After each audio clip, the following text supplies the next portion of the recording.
Hello, welcome to my channel. My name is Howard and thank you very much for joining me tonight. We have yet another attack and detect lab. Today we're going to learn about how to attack a WordPress website, and our main goal every week is to learn something new, learn some new skill that we can use somewhere else in our career and get better. So we are going to learn how to enumerate websites. In this case, it's going to be a WordPress website. And then we'll look at the traffic as it moves across a network using our intrusion detection system. And thank you, Mike, for joining. It's good to see you again. And our main goal is going to go like this. I have a timeline here. We're going to enumerate a website. It's going to be very easy. This is what I call the basics. Almost every attacker somewhere has attacked WordPress at some point, and you get really good at this. So at first, we're going to enumerate the website and identify that it's running WordPress. How do you know that there is a WordPress website that is running? Then we are going to run a tool called WPScan. And I also share with you some tips and tricks that I found running WPScan. And then we'll, in this case, identify a vulnerable plugin. There are other things that you can do with WPScan, but we're going after a plugin that will definitely let us in. Then we'll gain a reverse shell using a public exploit, but we'll do it manually, and I'll share with you how we will be able to do that.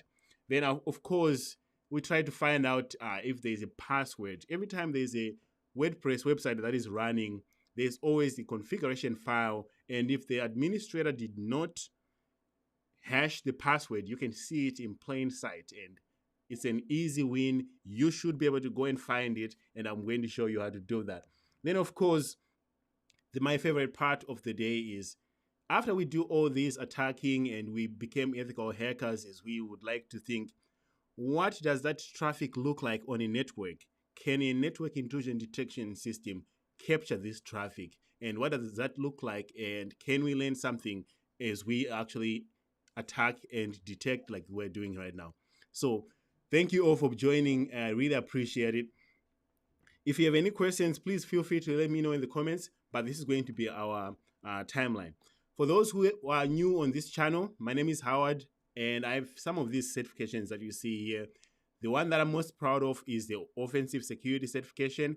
This was a no BS certification where I was challenged to attack machines. The other ones like the CISSP Certified Ethical Hacker and CCNA, they are still good certifications, but I do have some of these certifications just to show you that, even though I'm still learning, I do have some knowledge that I'm going to be sharing with you today.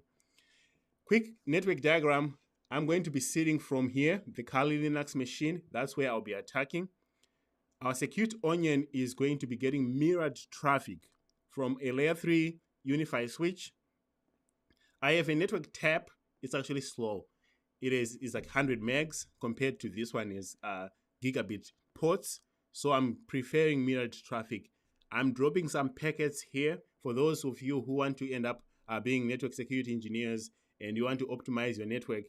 There's packets that get dropped when you're using a layer 3 switch sometimes, and I've noticed that this switch here is not optimal, but we should be able to see what we are looking for. So as we attack a machine that sits somewhere down here on one of these machines on the hypervisor, every packet that comes down here gets mirrored to the other side, to this side. And that's how this whole setup is done.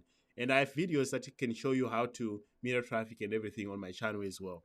So that's our network diagram. Our Security Onion is ready. It's up and running, capturing traffic, as you can see. And we will be showing you how to use it. So this is the most exciting thing. And I'm very pumped to actually be showing you that. A machine that we're attacking, if you want to do it yourself, please go ahead and download it from vulnhub. From here, it's free. And this one does better in VMware Fusion or ESXi. It does not work in VirtualBox. I tried it. In VirtualBox, I did not get a DHCP IP address. So only run this in VMware, and the creator does say that. And there's a few things that the creator said that I want us to pay attention to. He says, no stupid CTFE or guest stuff. This is why I chose this machine. I don't like a lot of CTFE comments, funny business. I just like to be able to learn how to attack things. So now that we have the basics covered, let's go to my machine here. This is my Kali Linux. So on our network diagram,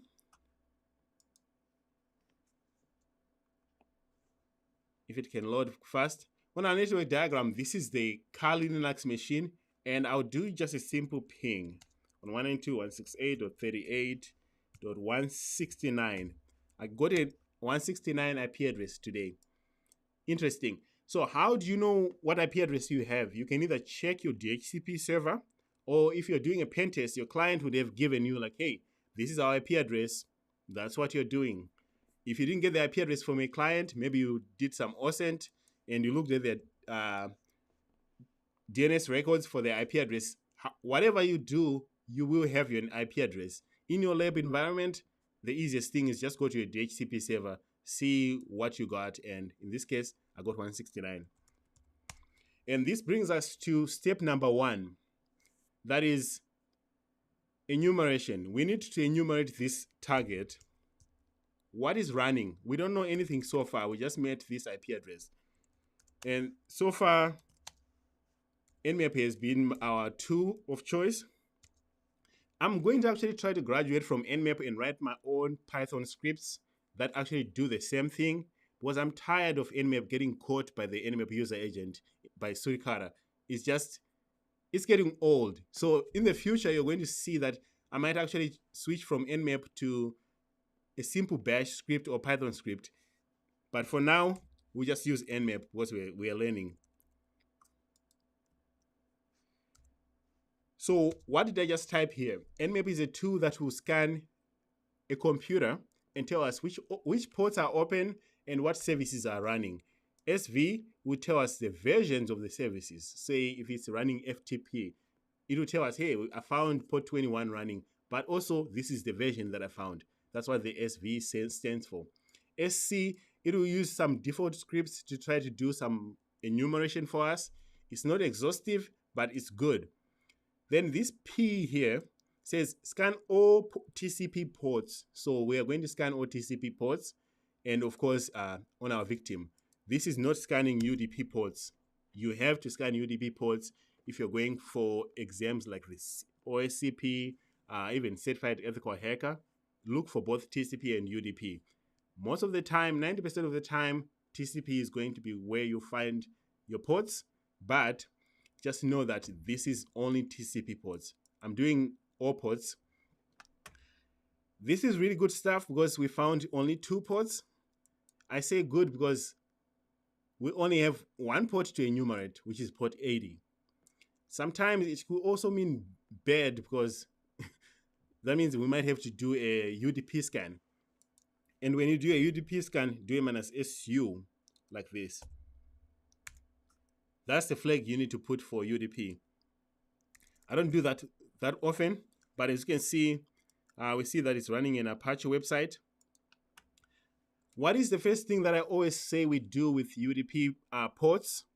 I mean, with port 80, we always try to visit the website. It's a port 80, it's a website. Our steps are, I'm too curious to not see what's running there. So I will go open a browser and visit the website. And usually websites do talk a lot. When you go to a website, they might have a login page, they might have a contact page.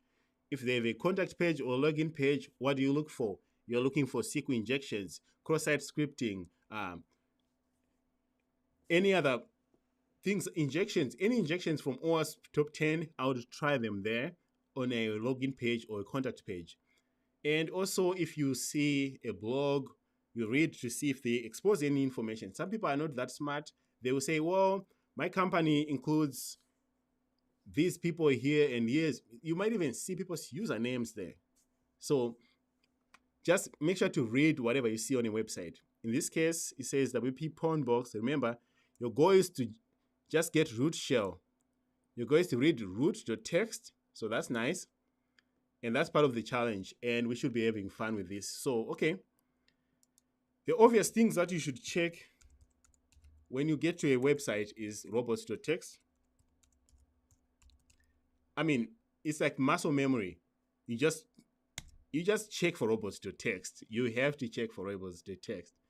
Robots.txt is a file on a website where they usually put things that they don't want web engines or engines like Google, whatever the other search engines, to not index.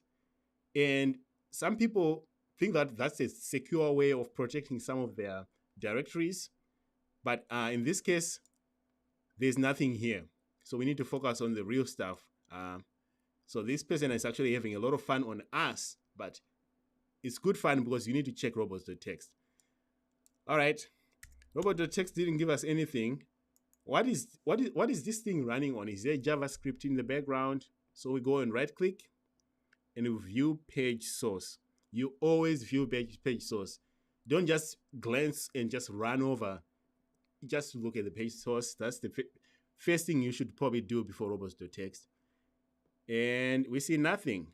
So this is just a plain HTML file that's just being served to us. Probably index or index.html or whatever. All right, so you checked robots, you didn't see anything. You checked the source, you didn't see anything.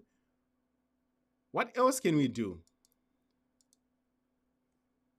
We call the tools. There's two tools that I really like, Nikto and GoBuster. Nikto, I don't like running Nikto in my live streams because Nikto is very loud. I mean, next is Nmap and Nikto. If you want to get caught while scanning someone's system, run Nikto. Nikto is loud as hell. So I'll probably run Nikto today, but I don't like it because it messes my investigations after, because I will end up finding too much Nikto stuff, unless that file on Suricata. So let's go to GoBuster. GoBuster, I have a few options here. Here's the syntax. And the reason why I have noticed was I do not want to end up stuck in some syntax world where I'm struggling to run a tool. I'm not in the business of knowing how to run tools. I'm in the business of breaking into this machine. So tools should be the last thing that I worry about. That's why I have notes. So if I copy this right here, it's not because I'm trying to not know what GoBuster is doing. I'm trying to make sure that I'm not in the business of learning GoBuster tonight. I've run GoBuster more than 100 times on this channel. That's why notes really help. You do not want to struggle with silly tools like GoBuster. It's a means to an end. And I'll explain what this is doing here. Oh, I'm using big.txt. Okay, I'll use big.txt. I chose the wrong link here. 192.168.38.169. So GoBuster, I'm saying, hey, GoBuster, go to my website in dir mode, look for directories on this URL, that's -u, and this is the URL. Use this word list. For the first time, usually I call the big.txt word list after, but I'm just going to run it because I accidentally copied it. But this is the most exhaustive word list. I don't encourage you to run it all the time. It will take a long time. So I'm going to actually cancel it after it finds a few things. But this is, if I run big.txt and I don't see anything, it's under web content, then I will usually move on.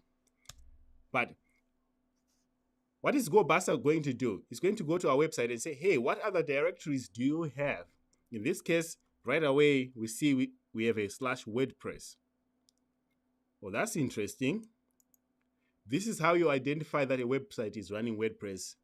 Sometimes, depending on how the administrator set their WordPress, they will actually put it in a /WordPress. In this case, we see it.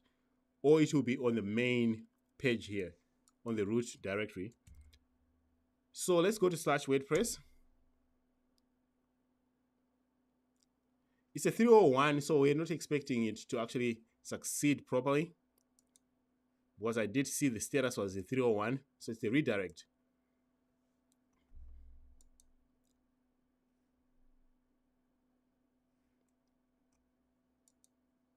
All right, so since I found out that it's a WordPress site, there's no need to bring Nikto here.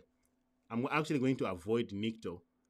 because I do not want to end up with a lot of noise in my intrusion detection system. But it's a WordPress site. We know that it's running on /WordPress. So I'll cancel this. When you see a WordPress site, which tool do you bring? Let me know in the comments here while I also add, what tool do you use to scan a WordPress site? And the reason why we're covering WordPress here is because number one, the people who try to test your ethical hacking skills, they use WordPress as a test.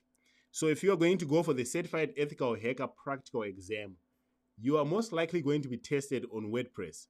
If you go for the OSCP, chances are you will see a WordPress website running somewhere, because attacking WordPress is like one of those easy things that anyone who calls themselves an attacker or a hacker should know. So if you're going for any of these certifications, I would know how to attack WordPress, because it's the most common website for hosting websites, really, for everybody. And also, they love this stuff, so just keep that in mind.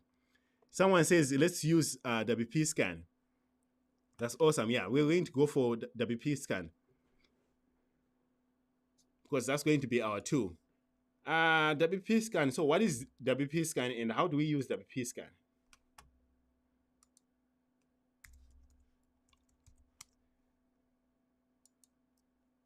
All right. I've used WPScan, I would say at least 5 or 10 times on this channel before. But for those who don't know, we have some notes here.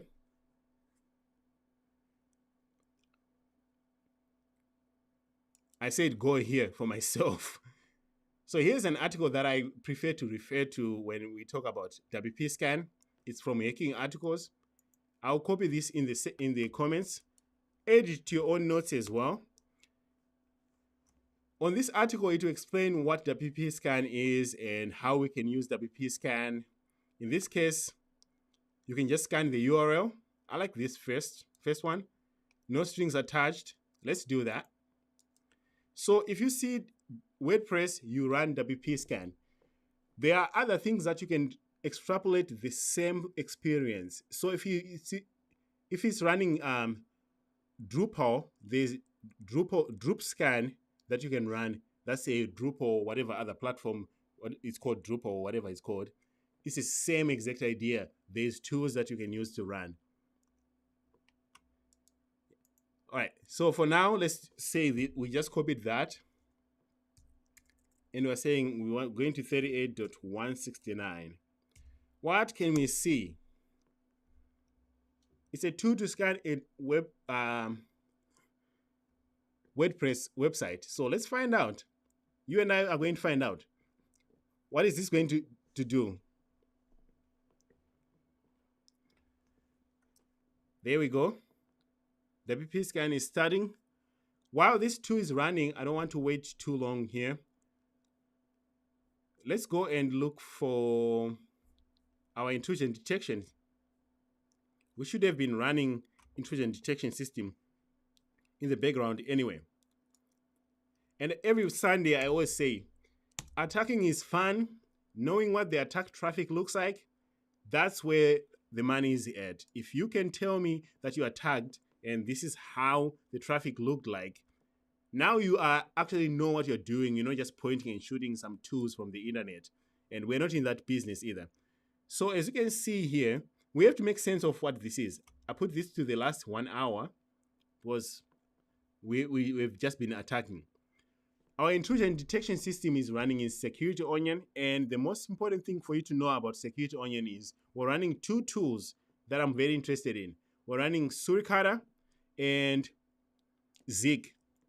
Zeek is just keeping track of everything. So if you have traffic that is moving back and forth, Zeek knows about it, or at least has seen part of it. So you can always go to a tool called Zeek and say, hey, Zeek, did you see this traffic, if you know what you're looking for? Then there is Suricata, which is our intrusion detection system software that has specific rules. This is a signature-based rule where if it sees certain known traffic that someone had said, hey, if you see this alert, it will alert The caveat here is it will alert on things that it already knows and it has rules already created. Some of what we are doing today, the rules are not created for it. So just keep that in mind. But all these ET scan here come from Nmap. This is when we ran Nmap. So if you click on this one and you go to actions, maybe let's drill down, we should be able to see an Nmap user agent. This is what's going to distinguish you and everybody who plays CTFs out there, because you now know how to look at traffic and understand what it's doing. And I truly believe anybody who goes out there and calls themselves an ethical hacker, I hope they know what those commands that they're running are doing on someone's network, because it's very important. In this case, let's see. We don't have an Nmap user agent here, but I know this is an Nmap command for sure. Yeah, this rule doesn't actually specify. Usually when you come here, you look in the rule that fired to see if it was looking for Nmap, or you can look at the network.decoded traffic here as well. In this case, we're unable to see anything. What you can see though is this is an IP address where the traffic came from, and you can validate that this is our Kali Linux machine. It's 192.168.38.201. So let's go actually and make sure that's what's happening here.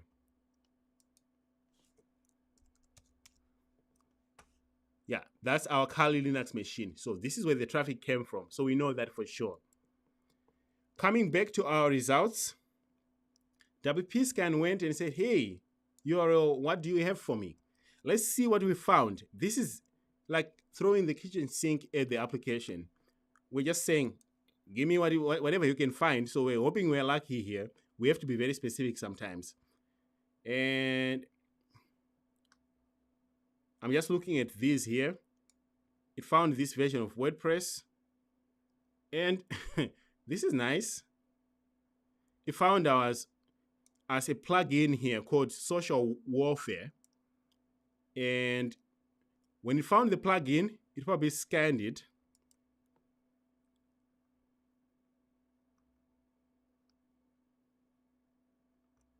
And we have a version.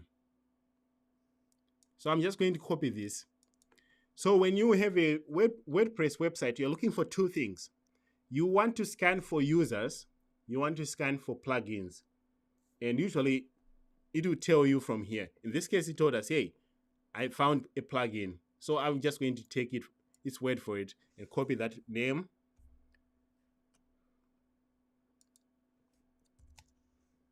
And type the word exploit after it. That's how you look for exploits. Or you can go to exploit.db. And here it is. You should do a little dance if you see remote unauthenticated remote code execution. It doesn't get any easier than this. For the OSCP, this used to be your easy 10 points that you'll get for doing this. Cloudflare, hopefully it doesn't ban me. Somebody's using Cloudflare for their DNS. All right, we got a proof of concept. At this point, I'm happy. It's the same exact version. I have a proof of concept. All that's required of you right now is your ability to read proof of concepts and know what they're doing. A lot of script kiddies will not be able to go past this because now it's no longer point and shoot. What does a proof of concept mean? And how can you modify it to break into something? That's where the money is at. And you and I are going to know how to do that. So it says, hey, create a payload file and host it on a location accessible by the targeted websites. Payload content is going to be this, okay? Then the payload is going to be saved in a file called payload.txt. So I'm going to do that. I'm going to be very, very dumb, and I'm just going to say, hey, I want to copy this. It's called payload.txt. Let's do that. The less work you create for yourself, the better, right?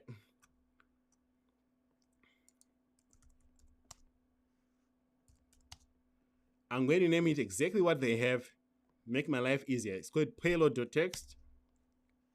Then I would do an insert for I. And they say, hey, the content starts with this. I'll copy that.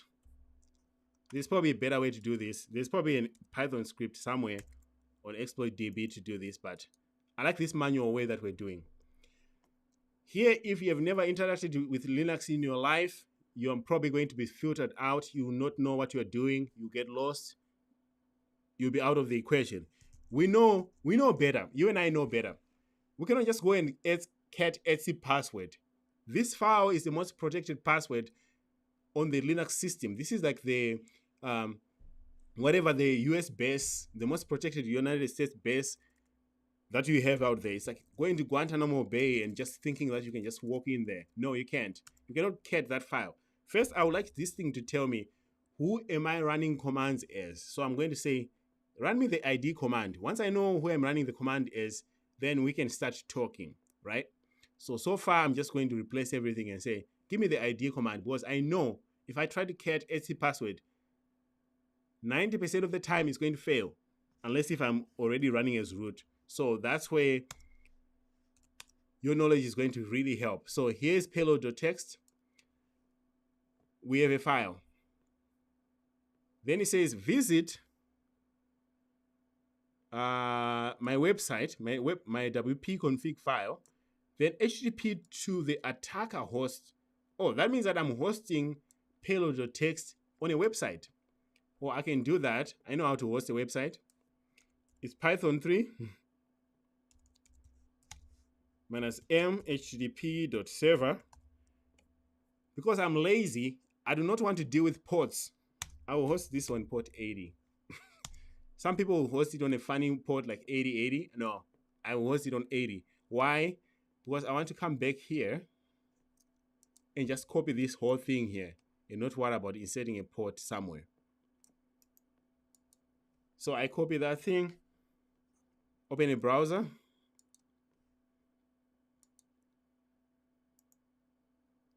paste that. All right, so see why you want to just use the default? Payload.txt is exactly what I named my file, so I don't have to worry about it. Attacker host, this is my IP address of my Kali Linux. So I'll put 192.168.38. It's 201. How do you find your attacker host IP? Go there and type IPA. And here's the IP address. So we put 201. If you don't know like what IPA is doing, you most likely don't know how Linux works. You're most likely not ready to be attacking Linux systems until you know how Linux works, because it's one of those things where if you don't even know how to find out what the IP address of a system is, you're most likely going to struggle with attacking a Linux system that's hosting a website. 38.169. Okay, what's happening here? We are going to visit our websites on 192.168.38.169. It's going straight to WP config here. This is not right. This is not right, because we found out that our WordPress is actually running on /WordPress. It's not running on the root directory of the website. A lot of people get filtered out here as well if they don't know how websites work. Our website is actually running on /WordPress, so we need to adjust this.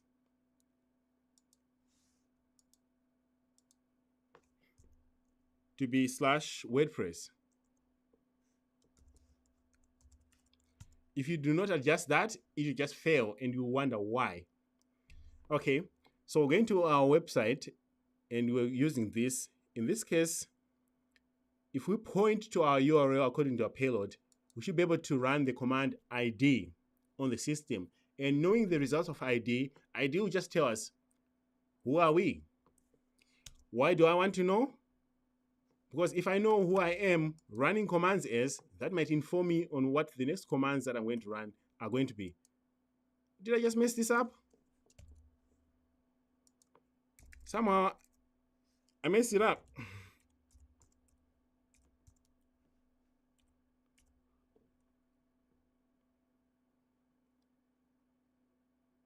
Okay, let me fix it again.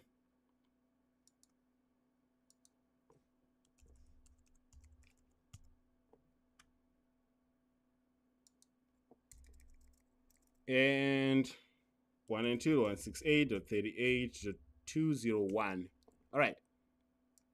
Let me copy this to my clipboard, make sure that whatever I click on, it doesn't go away.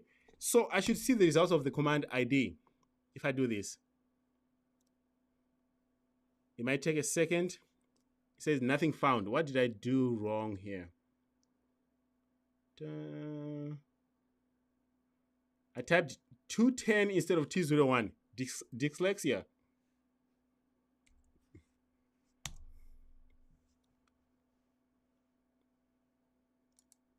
All right, so 192.168 such WordPress.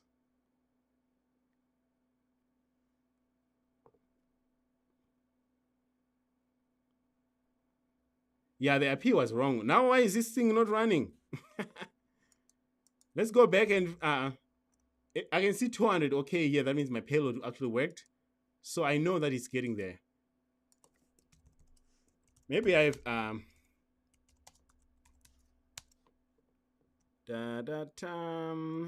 yeah, that's right. Give me a break. This should run. Maybe it's in the URL. Yeah, thank you. What else did I mess up? 1 and 2, 6, 7, 8 to 10.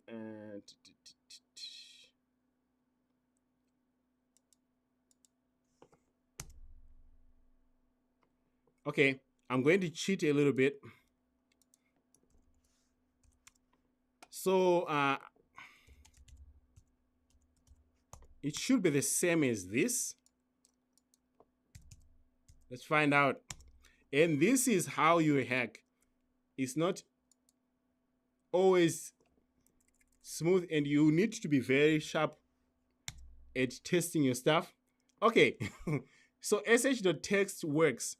You and I are going to figure out what's in sh.text that's not in my payload.text, because I'm pointing to the same thing, right?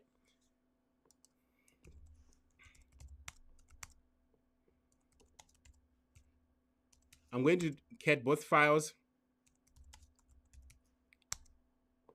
All right. I don't know. Ah, I found it. So I'm missing the opening quote here. You see, this one is an opening quote. This one doesn't. Silly things. They will get you. Believe me.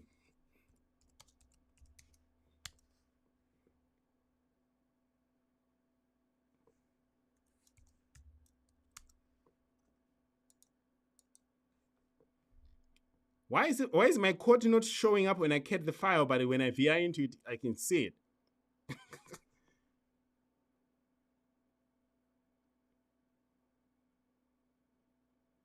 Interesting. All right, I'm going to move on. I'm not in the quotes business, but if you saw that silly mistakes like that, you end up in a loop of like, oh, what's going on here? So we got quotes. The command that we ran was ID. Well, I like to do more things with these commands here.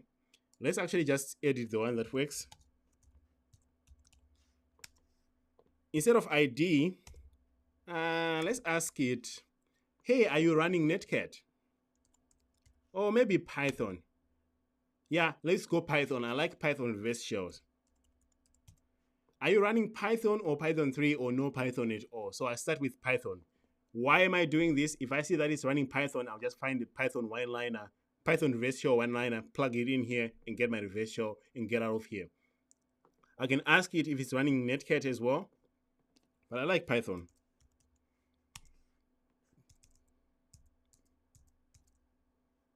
All right. All I have to do is go back there and refresh the page. It should tell me if Python is there. If I get a blank page, Python is not there. We got Python. It's running on user bin Python. Isn't this nice? Let's see. One of the rare things that you might find is Python 3.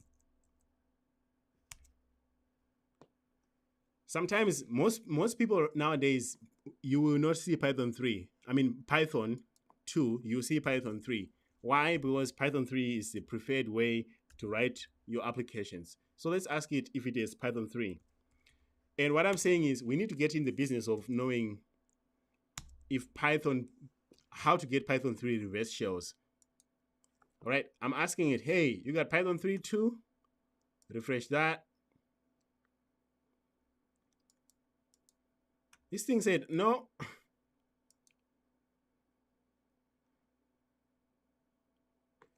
Yeah, so people are still talking about my failed shell earlier. If you look here, where was that? If you look here, we only had this one.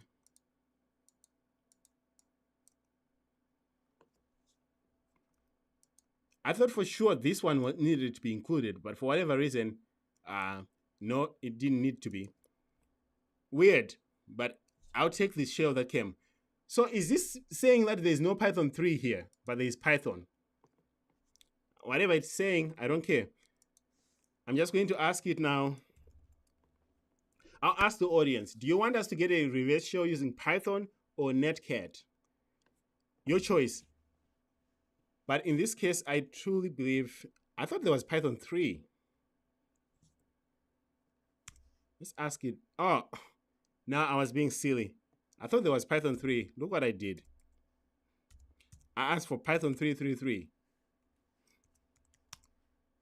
Let's ask it again if it is Python 3. Hey, you got Python 3? Yeah. We have Python 2 and Python 3 running here. Going forward, if you're going to be a good attacker, you need to know how to deal with Python 3, just like how you need to know how to deal with PowerShell in Windows. Because this is the new kid on the block. You're likely to be running into this kid 3-4 years from now because people are moving away from Python. All right. People said rock Python. Okay, we're going to go with Python. But just for good measure, let's ask it if it has Netcat. So you will know what we missed as well. Why do you want to look for these tools here? You want to live off the land. You don't want to be putting new tools and compiling anything. You just want to be living off the land. And Netcat, Python are things that you should look for. So I'm asking it right now, do you have Netcat? Netcat is the easiest one.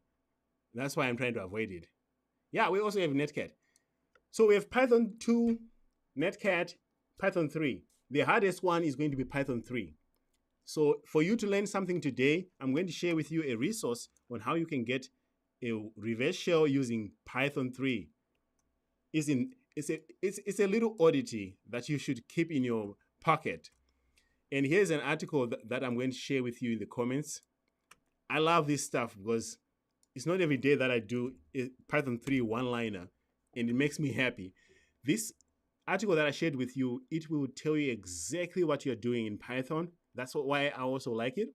Coding a reverse shell in Python, 10 lines or less. In this case, it's going to be one line. Probably want to explain it right now, but go ahead and spend some time if you want to understand what is going on here. We're going to be using socket, subprocess, and dup2 libraries. And the one-liner ends up being something down here. Here's our one-liner. Oh, come on, give me a second here. Let me copy this. Here's our one-liner. So you copy this, and we have to just go and put that one-liner in our file. To make life easier so you don't watch me stumble across, struggle with silly things like copying things, I have sh2. This is just a modified version of sh1 that we were using with Python 3. What do we put? We put that one-liner of Python 3.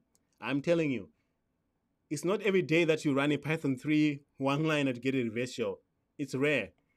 Usually it's the Python 2 one that you always run. So this is a must to have in your arsenal as you do things as well. And all you have to do here is modify things like the IP address. You only need to modify the IP address and the port. This time I would like to catch my shell on something interesting. How about 555?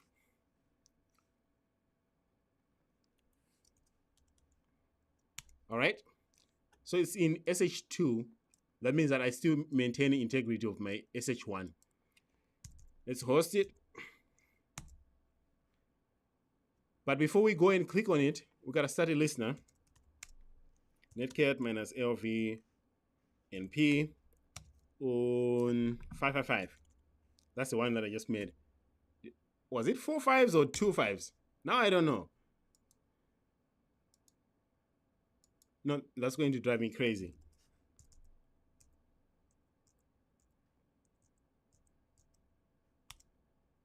Okay, 4 5s. Great. So we have our listener, we're hosting this, and we have a Python 3 one-liner reverse shell that says, hey, reach out to our machine if everything works. So we are going to go back here, change this to a 2. You know what would have been fun? In hindsight, I'm thinking I should have done this in Burp Suite. That would have even been more fun to actually see, because interacting with it on a browser is fine, but in Burp Suite, it would have been even nicer. All right, if it hangs like this, that's where the money is at. If it hangs like this, that's good news for you if you're trying to get a Python reverse shell. If it just fails right away, you did not get anything. So if it's spinning and you see that little thing going back and forth, you are going to like that. And bam, we're in. We're in as our good friend WW Data. This is the low-level user. You do not have access to much with WW Data. But the good thing when you deal with WordPress websites is there is a file called WP-config. You need to go to that file right away and see if you can find a username and a password. Usually what happens when you get in as WW Data, you go to WP-config. If you see a username and password, you might have a database that you can sign in, like a MySQL database, and bam, you're in the database and you're dumping password hashes. That's usually the path you take. I'm in as WW Data, and I'm in the WP config file. This is not where, WP admin. This is not where my stuff is. Oh, it's complaining about the environment variable not being set. That's not a problem. I got that one covered with Xterm.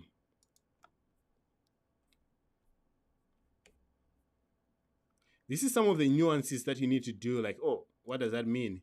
I like to run the command clear all the time, so I need to do that. Let's go to home first. Who do we have here? Takis.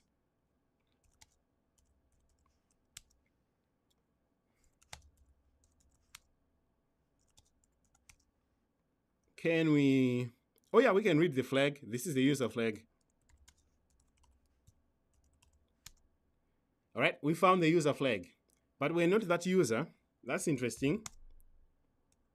So let's go to the obvious thing that we should be doing here. ID. When you run the command ID, you're looking for, am I a member of any groups other than my own name group? In this case, they give us nothing. WW Data usually does not run in anything. This is also where you are able to quickly identify whether or not you're inside of a Docker container or not. In this case, you're not in a Docker container because you do not have the Docker group showing up here. Very, very good thing to do. Okay, cd slash var www. So we have a WordPress, right? Where is that?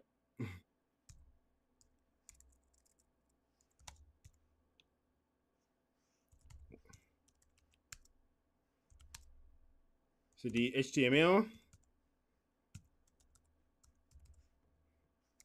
WordPress.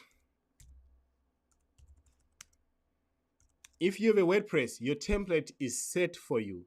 You are going to be looking for one file and one file only in this one. It's the wp-config.php. You need to check this file.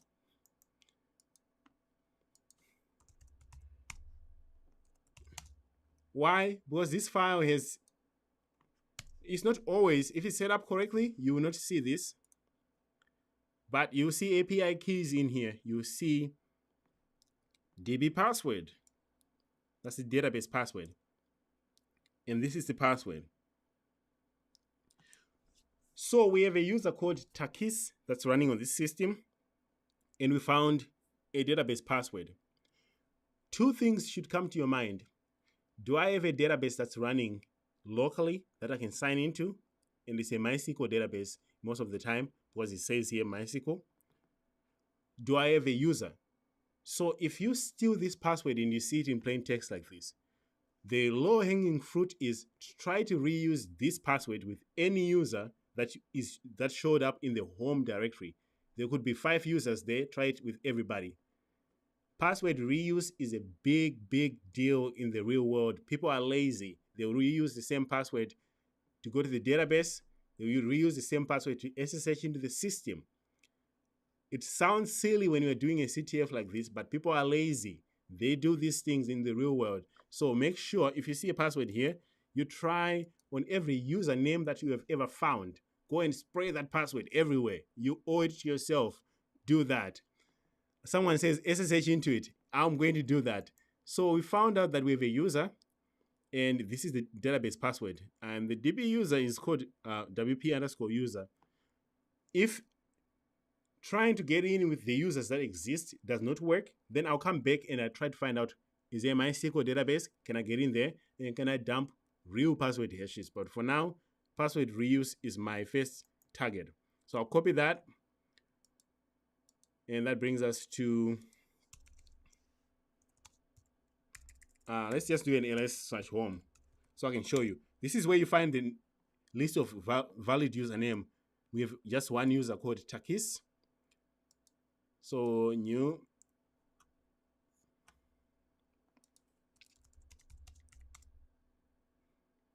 SSH is Takis at 192.168.38.169. Oh, how do we know to SSH? Well, when we ran nmap, the first port there was SSH. Then we can paste the password. And we're in. Another thing that you could have done, if you didn't want to SSH, you could have done a switch user, Takis, and pasted the password. The problem with this is you don't get as stable a shell as you should. But you could have done a switch user. Hopefully it works. It's probably there. Yeah, you see, now we're in as Takis, but this shell here, extremely unstable. So SSH is the way to go. We run ID. And what I'm looking for here is, am I a member of any interesting groups like sudoers group? That's a Linux group where you can just run commands. Net dev, that's a custom group. Okay, so we know this person is running part of a custom group, sudo -l. And unfortunately, my condolences to you and I. We do not get to privilege ESC after this. If you see these permissions here, means that we have the keys to the kingdom.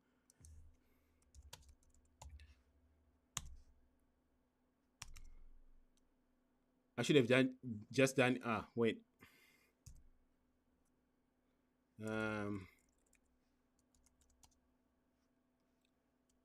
Sudo su minus, like that. We're root. That's how you get from a regular user to root, just sudo su. And this tag here just puts you in the root user's home directory. And here we can say ls cat root.txt. Oh, we actually don't have the root flag. It says, I don't know where I left the root flag. Take a look in the USB, in my USB, please. You gotta be kidding me. So we don't have the flag. We gotta find this. It's inside of whatever is called root, the flag. So we can use our Linux skills here. Find from here. What is my syntax for find? I always, I use locate most of the time, and if I don't have locate on my systems, I actually go and locate it. I need to say dash name and USB. That's where they say things are. I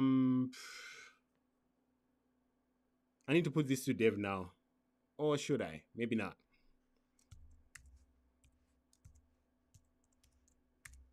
This is just saying, hey, if I get any errors, don't show me. So they said the flag is inside of the USB thing. So now I'm saying, okay, whatever USB is, how there was no way you could have found this unless if you did a find. Another one is locate. If you have locate command, in this case, you don't. You might have to install the mlocate too. So I'm going to go there. As you can see, the fundamentals in Linux, if you are not comfortable interacting with Linux with ease, you are going to struggle.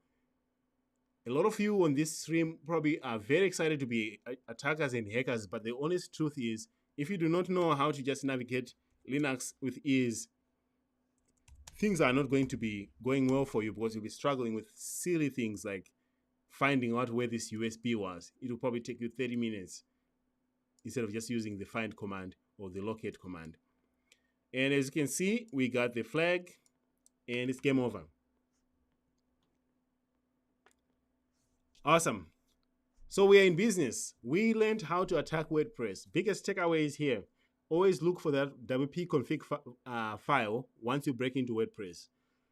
Use WPScan to enumerate WordPress for users. I actually didn't dwell on users today. I just found the plugin by using the default one. Once you get a password, try every user that exists in your home directory with that password you find from the WP config. Password reuse is a real thing. If you do not get in as one of those users, find out if you're running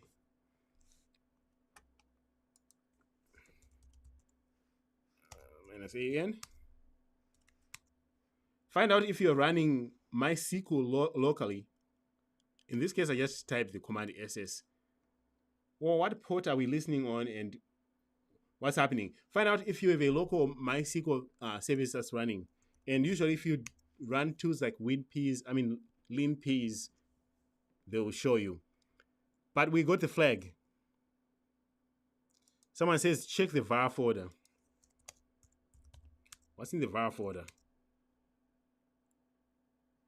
Oh yeah, you always want to check in here. Usually the OPT, sometimes people put things in there. Oh, there is backups. You always want to check backups. We love backups.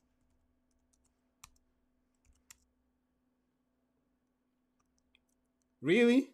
Really? They even have the shadow backup? Oh, who can read this? I guess that's the money. You can only read this because you're root right now. Yeah, I mean, if anybody else went to the backups folder, they will probably not have been able to read. As you can see, the permissions here do say only root can do that. So what's password.back? What's password.back doing here? Okay. So people do silly things like put things in the backup folder, and you want to check that as well.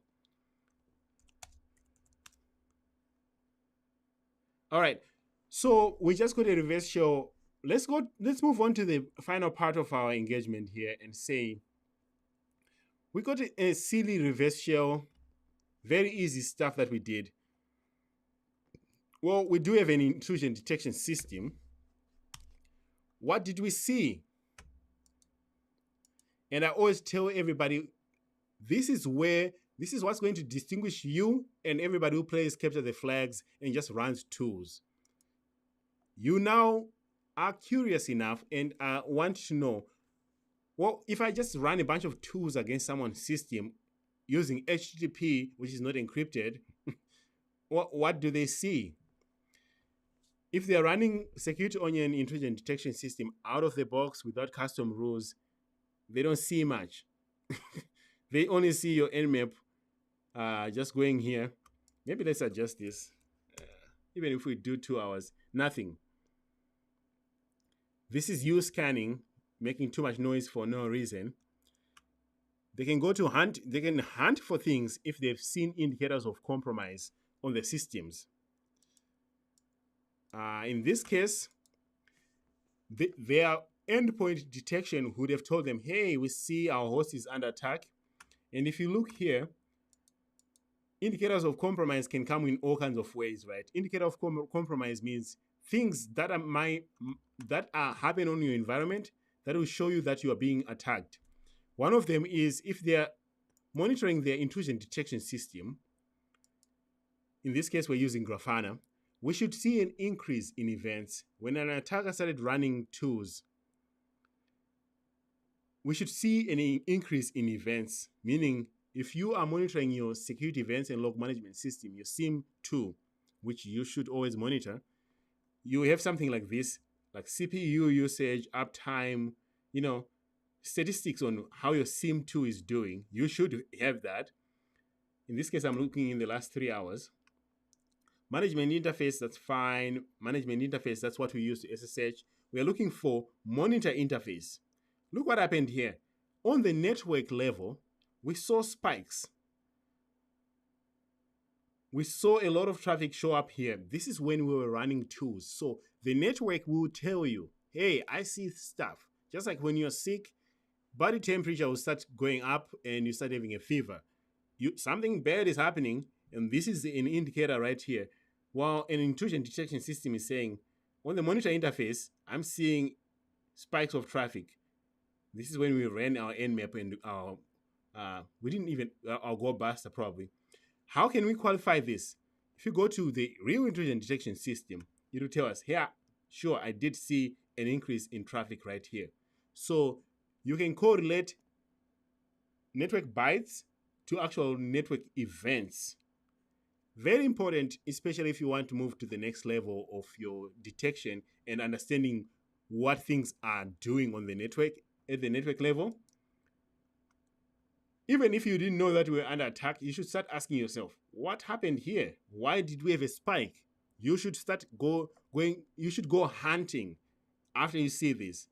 Usually, smart people will have alerts that says, hey, if my intrusion detection system goes above my baseline, let me know. Something funky is happening. I don't know what, but I'm going to go find it. So this is like a 10,000% increase from your norm. You went from having less than 200 events here, maybe, to having 65,000. That's a big jump. Somebody should be waking up in the middle of the night saying, what's happening on my network? Why did we have a jump? So the easiest thing that you can do in Kibana, highlight that section, and it will filter it out for you. I am a big fan of this feature. And if we go to that section, we should see the IP address of our Kali Linux going to our victim machine. So we should see the source of 201 going to 169, because that's what was talking. Going down here, 201 going to 169. So most of that traffic should be like that. We also have a lot of DNS traffic coming here. All right. So let's search for specific traffic here. Source IP of Kali Linux, in this case, is going to be 192.168.38.201. And I'm just asking simple questions. Now I'm actually hunting.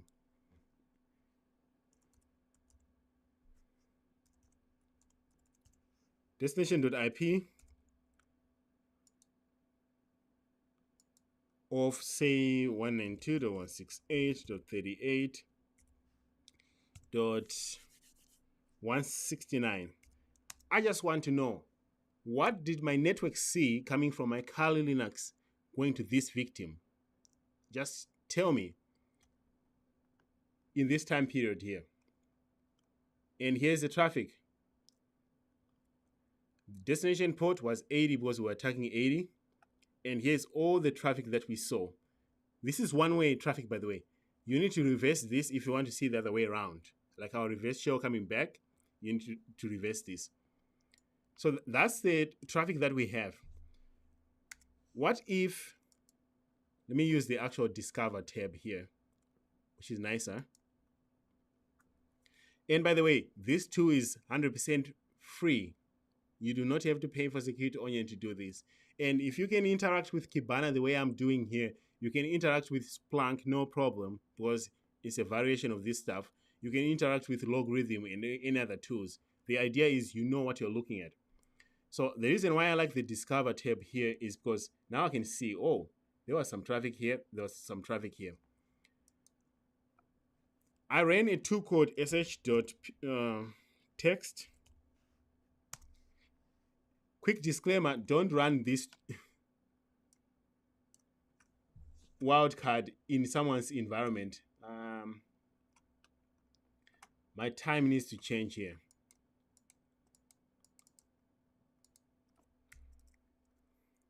If you run wildcards, things like this, it's not going to really work for you. So let me see if I can just change the time here, because I do not believe.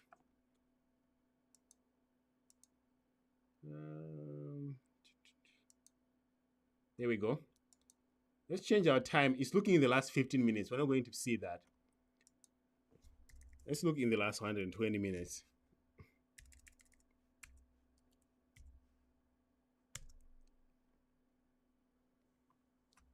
So, of course, with any SIEM solution, time matters. All right. So we're looking in the last two hours. We moved a file called sh.text. I'll actually track it down. We should see it as a GET request that came, and also we should see it in multiple places, actually.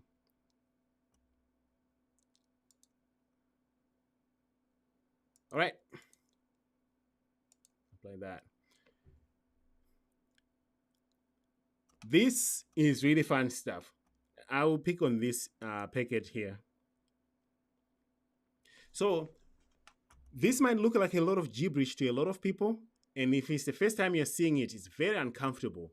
You have no idea what you're looking at. Like, okay, what is that stuff? Well, the good thing for us is every field is defined for us here. The ID for this packet, this traffic is this one. So we can go and hunt for it back here. I'll show you how to do that. The index, in this case, is just Zik.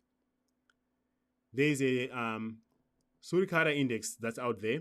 If you have a production with endpoint, there will be other indexes as well. Indices, not indexes, as well. So this is just a Zik index. Oh yeah, Mike says, let's pull a pcap. Okay, we'll track this one down and just pull a pcap and download our own file. I think that's a fun thing to do. So it's defined here. Time is very important. This was at 9:39 p.m. Central Standard Time. And that's when I did this stuff. This is going to be very important as part of your documentation. Who was the client? It was 201. 201 is my Kali Linux.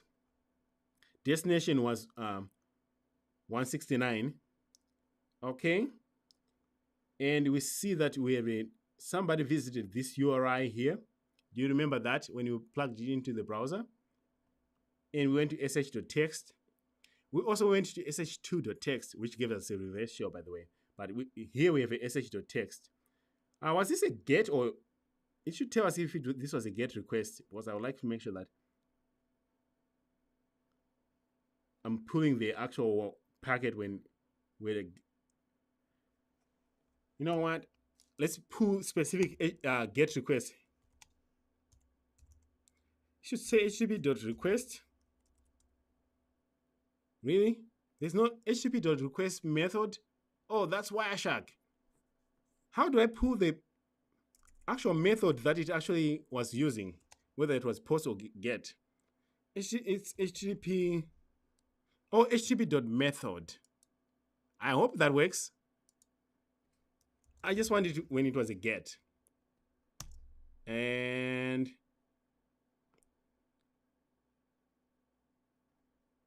bam, yeah. So thank you, Mike. This actually worked. So this is when we send a GET request for sure. I want to make sure that it's a GET and we pull the right stuff.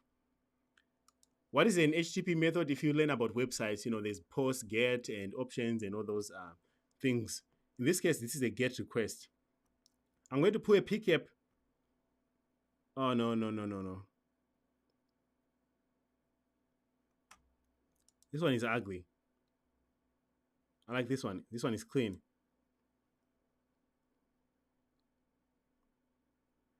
I said it was ugly because it has other stuff after it. I didn't like that. I like this one better. Okay, let's use the ID. This is a unique identifier for this packet. We can use it for hunting. You can use it for reporting. So everybody can find this specific packet here. In this case, I'm going to find it. I hope it works. It's underscore ID.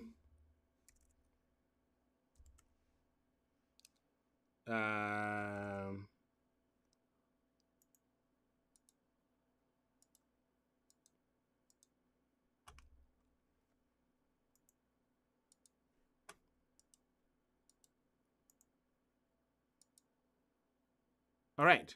I'm looking for that specific packet because I would like to get pcap. Somebody went and got a file on my network. I'm pretending I don't know what the file was. I would like to know what they found. Why am I getting so many packets?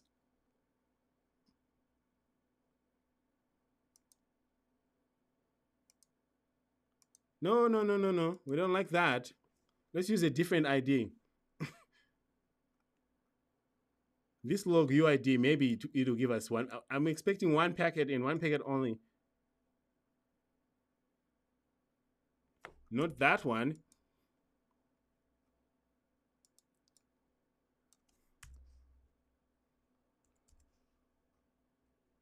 So the field was log.id.uid.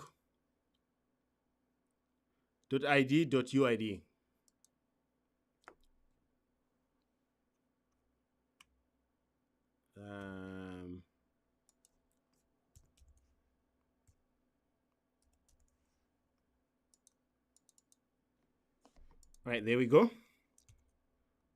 Colon. Then let's paste it here.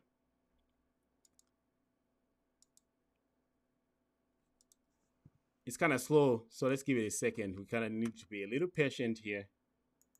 Let me make sure I copied that. We're going to put a pcap for this. All right, there we go. That looks better.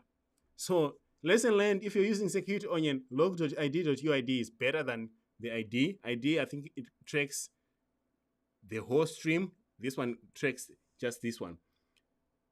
All right, so first of all, I see an internal with 500 here. I don't like that. That is not good for us. That is not cool.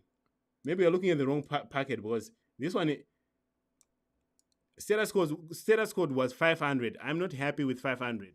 I like it 200.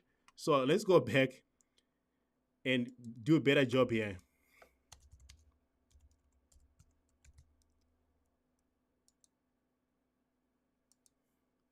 Give me 200. That's a happy status code. Yeah, now we're talking.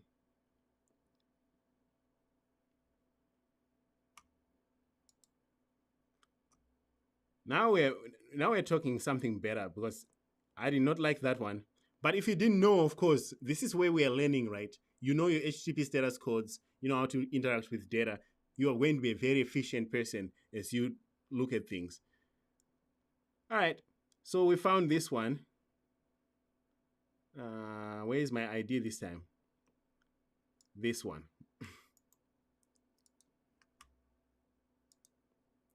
If you didn't know, you would have put pickup for this. This one would not have given us anything.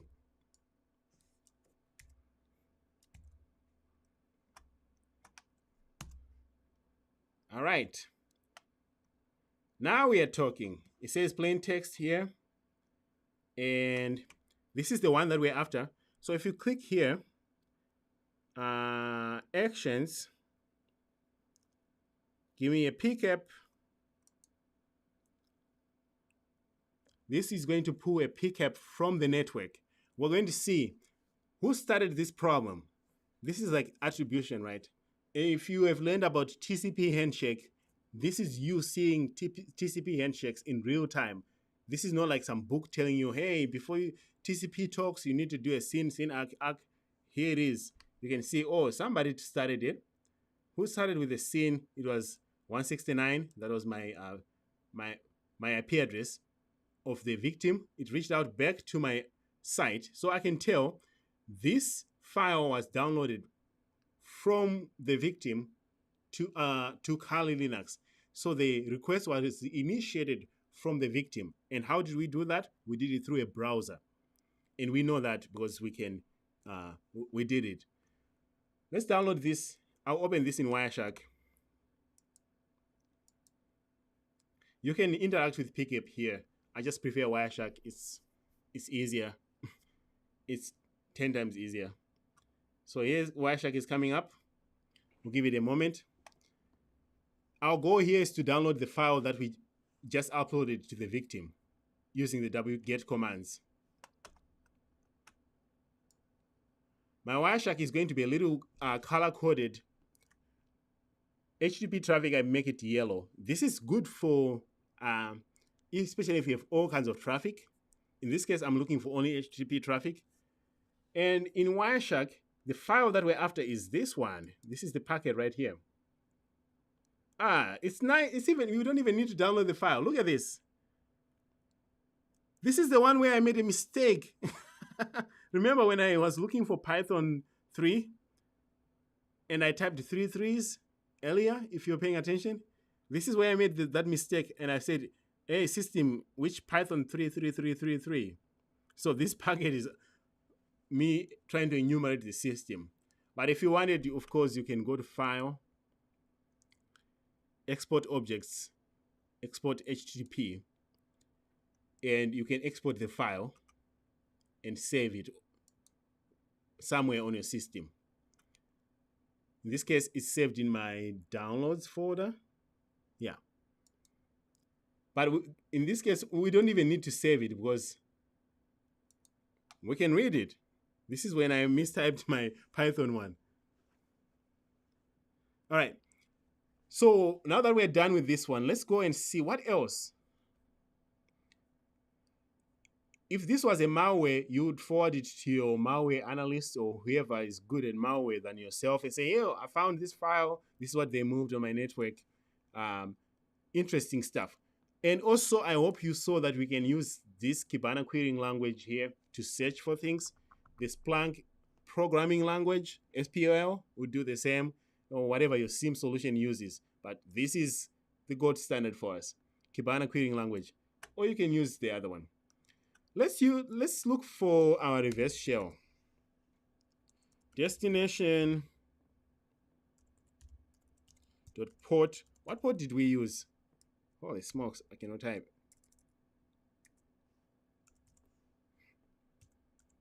What port did we use? I think it was not 4242, it was 5555. We're tracking down our reverse shell. This is when we got a reverse shell. And since we know we use port 555, we're going to see, okay, what did the network see? This can be daunting, like I said earlier, but us getting comfortable with this stuff is where the money is at. Because now we can say for sure, who initiated the conversation and where did it end up? And in this case, Zeke saw 2 connections. Did I do this twice? No, I only did it once. You can tell where our traffic came from, the client IP, and the destination IP. So we got our reverse shell on our Kali Linux machine. We received it using Netcat. That's where we see that that's the destination IP, and this is the destination port. And it's a connection event from Zeke. So Zeke has a lot of things to say. If you know what you're looking for, Zeke will answer your questions most of the time if it coded. The caveat here is if the traffic was not encrypted. If it's SSL traffic, you will need to decrypt it, else you'll not be able to see it here. And decrypting traffic is a lot of work and a big investment. There are SSL decryptors that you can buy from big vendors out there. But in this case, we're able to see this because this traffic is not encrypted. So make sure to keep that in mind as we go through this. A lot of small to medium businesses, if this was all encrypted, most likely they won't see it here. They have to rely on endpoint detection. All right, so that was our reverse shell. What else did I do that was interesting? sh2.txt. I should see that. No, that file never showed up this many times.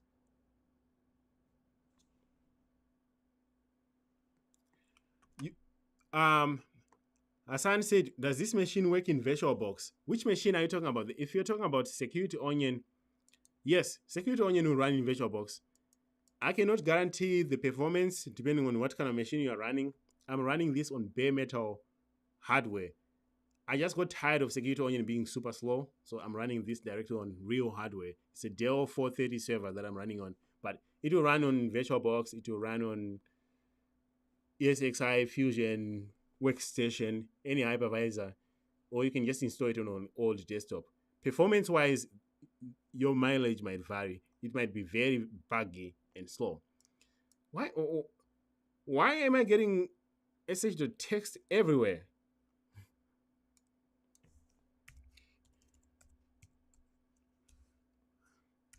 We need to http.uri keyword. Maybe we need to look in the URI. I'm using wildcards this time because it's matching everything that said text, and I don't like that. There we go. So this is the 2 times that the file was seen. I'm interested in this one.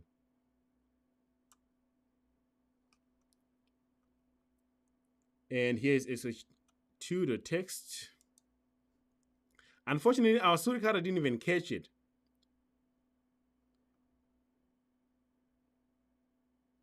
But we can see right here that we did visit that using the website. In this case, it was a GET request. So this is us reaching out to my Kali Linux to request that file, then loading it on our website.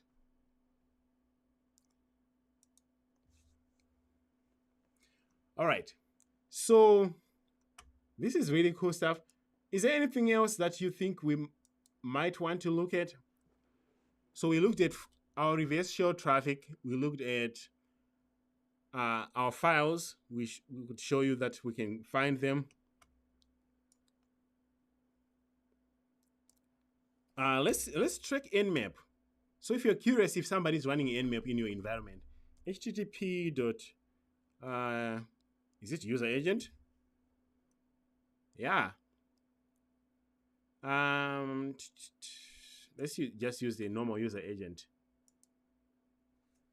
Star Nmap star. All right, here's some traffic from Nmap that we saw. And it does say here in the user agent name, like, hey, by the way, I was Nmap scripting agent and I was being ran. So if you are running Nmap in someone's environment and they are running the most obvious intrusion detection system, this is how you get caught using this user agent tool here. Same happens when you run, I think GoBuster does the same. I know for sure Nikto does.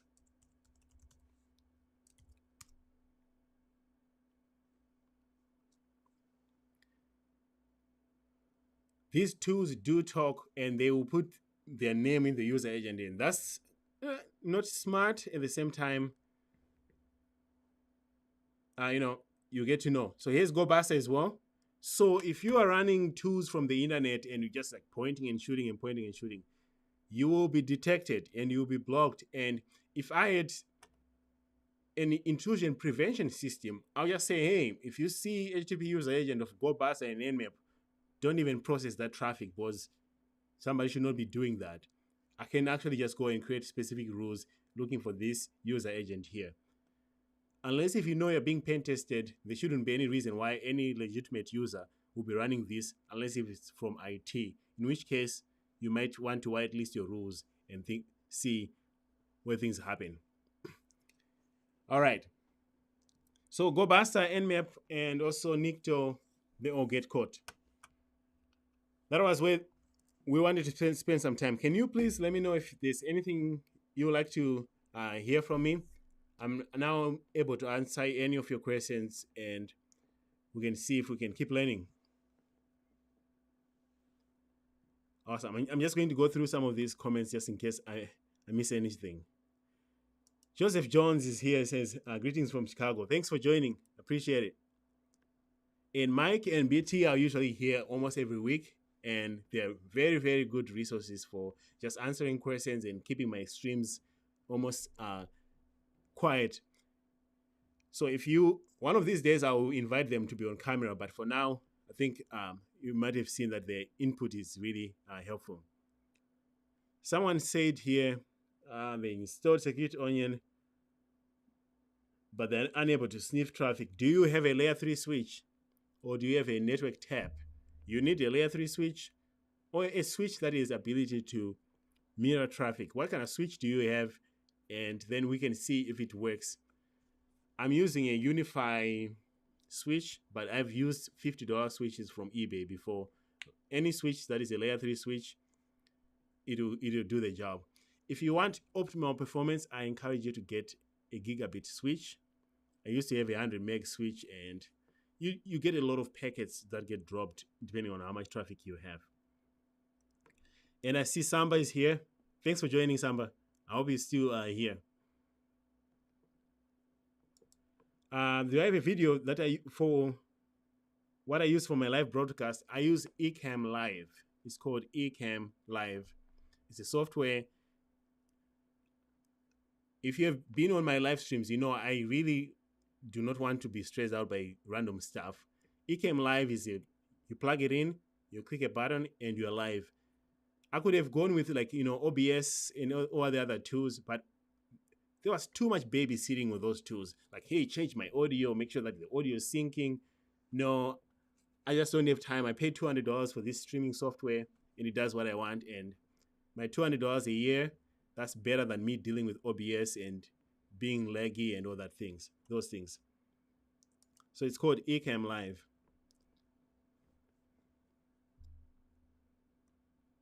Let's.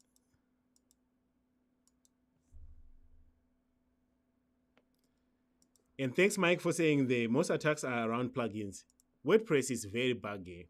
I mean, if you're running a website on WordPress, you gotta stay on top of that because there is a lot of plugins and things that happen.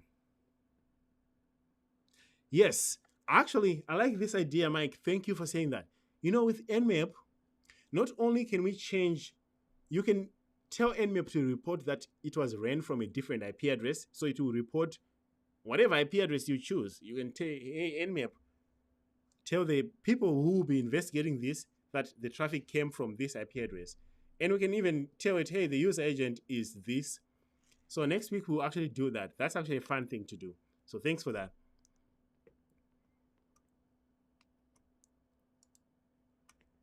And next week, we'll be doing a Windows machine. I have a machine that I worked on this week that was not ready. We'll be back to a Windows domain joined machine. So we'll try to break into a machine, and I'll try to bring something that's not a website. I'm tired of attacking websites. Something that's going to be within Windows, native things, other services that run in Windows. And so next week, I look forward to that. There's a machine that I just created that we'll be working on. All right. If you haven't, please remember to like and subscribe. Subscribe to my channel. I think we're almost getting to 30,000 subscribers. Given the niche that we're in, I mean, this is not everybody's cup of tea, what we do here. The fact that 30,000 people believe that this is interesting to them is exciting. So make sure to subscribe and like this video so YouTube can keep sending it to other people. Mike says, to clear Control L, let's try that. It's inside of a VM.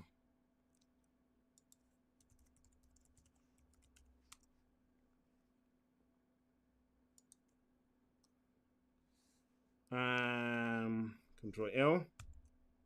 Nice. Thanks, Mike. I think I use that on my Mac. Control L. Oh, this is it. This is ended.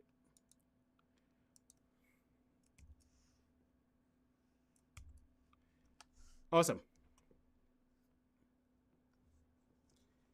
Yes. All right, everybody. Thank you very much for being here. I hope to see you next week. Otherwise, appreciate your subscriptions and everything, and see you later.